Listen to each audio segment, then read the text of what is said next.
Hey everybody, Nicole Johnson, Covision Real Estate Group. Today's mortgage note video is part 2 in my series of what are the risk factors when investing in mortgage notes. And today's topic is what happens if the borrower doesn't pay their property taxes. So with property taxes, worst case scenario, a borrower, if they don't escrow their property taxes, meaning a portion of their payment every month is to cover their year's worth of property taxes.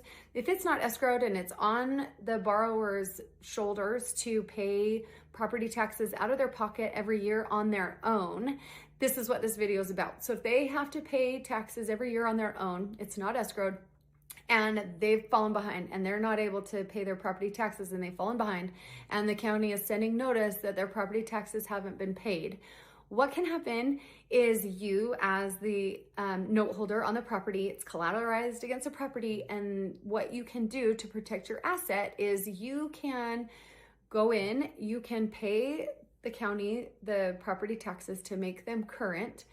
And then whatever those taxes were, maybe you had to pay $5,000, which isn't ideal, but maybe you had to pay $5,000 to make those property taxes current.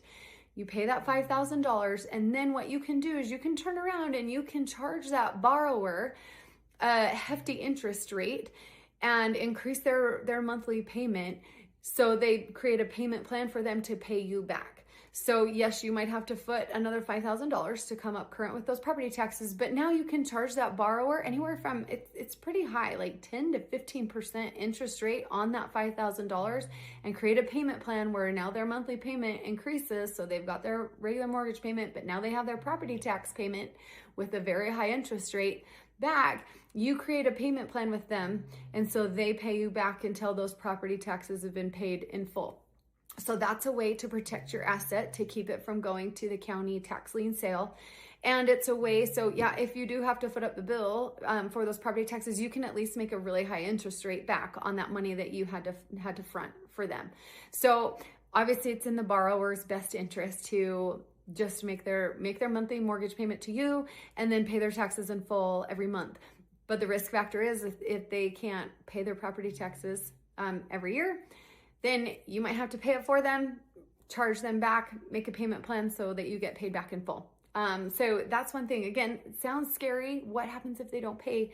But you actually have a great plan in place to help you protect your asset and also get a higher interest rate on the money that you spent on that. So it turns out to be a win. You end up making more money in the long run anyways, and your asset is protected. So if this sounds a little less scary to you or intriguing as a way to protect your asset, feel free to reach out. I would love to share more information of the pros and cons. We have really loved investing in mortgage notes as a long-term strategy and cash flow and mailbox money and something we can do and manage from home, and it's really stress-free. So if this sounds appealing to you, reach out. We'd love to sit down and chat, and I hope to hear from you soon. Thanks so much.